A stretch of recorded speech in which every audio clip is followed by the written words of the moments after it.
আমরা কিন্তু বইছি গাড়িটা নিয়ে। ওই যে আপনি স্বামীর সাথে রাগারাগি করতে চাচ্ছেন কিংবা যাইতে চাচ্ছেন না, আপনার হাতের সমস্যা, আপনি এই যে নানান রকম সমস্যা দেখাচ্ছেন, এটা আমরা রাতে বসছিলাম। 2-3 বার কাজ করলে রুগী যা সমস্যা আছে রুগী ইনস্ট্যান্ট সুস্থ, পরে আবার সমস্যা হইলে আমরা কাইটা দিই। কিন্তু আপনার মধ্যে আমরা কোনো কাজ করার পরে কোনো পরিবর্তন দেখতেছি না। কি দেখতেছি না? কোনো পরিবর্তন যেহেতু দেখতেছি না, তখন আমরা ভালোভাবে এটা গবেষণা করলাম যে আসলে এরকম তো হওয়ার কথা না। আমাদের দ্বারা আল্লাহ অনেক বড় রোগী সুস্থ করতেছে। বুঝতে পারতেছেন? আমাদের দ্বারা আল্লাহ অনেক বড় রোগী সুস্থ করতেছে। একটা রোগী যত বড় সমস্যা নিয়ে আসুক, আমরা যখন কাজ করি ইনস্ট্যান্ট রোগীর সমস্যা শেষ হয়ে যায়। হয়তোবা এটা 1 ঘন্টা হোক আর 5 ঘন্টা হোক, 1 দিন হোক 2 দিন হোক, হ্যাঁ, রোগী সুস্থ হয়। এরপরে সমস্যা হলে নতুন করে চালান আসে, কিংবা অদৃশ্য কোনো জিন্না থেকে থাকে তারা আবার নতুন করে জাদু করে, কিংবা অদৃশ্য জাদু কুফরি শরীরে থাকে যেগুলো হচ্ছে দৃশ্যমান হয়, তারপর হচ্ছে তার সমস্যাগুলো শুরু হয়। কিন্তু ইনস্ট্যান্ট সমস্যাগুলো কেটে যায়। কিন্তু আপনার উপরে কাজগুলোর পরে এগুলা কোনো প্রভাব আমরা কি করতে পারি নাই, লক্ষ্য করতে পারি নাই। এটা নিয়ে আমরা স্পেশাল নিয়মিত তথ্য বসাইলাম, বসায় এটা বিশ্লেষণ করলাম। কইরাতে দেখলাম যে আপনি এখন বর্তমানে যা কিছু করতে চাচ্ছেন করতেছেন, হ্যাঁ, এগুলো হচ্ছে আপনি আসলে এটার মধ্যে আপনি সন্তুষ্ট হন, আপনি চাচ্ছেন না।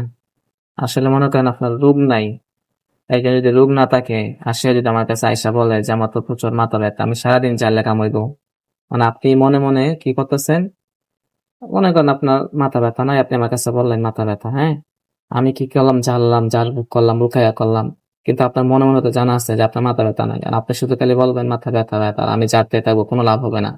কি হবে না? কোনো ফায়দা হবে না। তো তদ্রুপ এখন আপনার মনে কি আছে আপনি বলে ফেলেন। আমরা যদি এটা নিয়ে আরো গবেষণা করে বিশ্লেষণ করি তাহলে এগুলো আশা করি জানা সম্ভব হবে।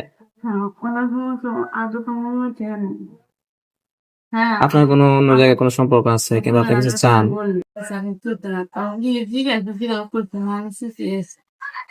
এরকম করতে পারতাম না, দূরে বাদ মানে আমি দৌড়ে করতে 2.5 বছর মতন দৌড়ে, তাও যে আমি লাগে আমি মানে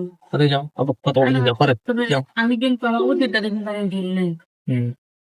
আমার অতীত চিনি, আমার উচিত আমি মনে রাখছি যত না হোক তার মধ্যে না হঠাৎ কিন্তু নাম মুখ উঠলে কিন্তু ধরে লাগতো আমার, তাও আমার সামনে কালা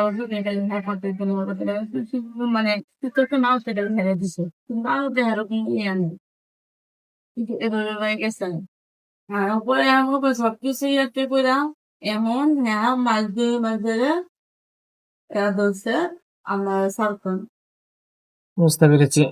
এখন এইভাবে তো আর আপনার সময় যাবে না, কিংবা এইভাবে তো একটা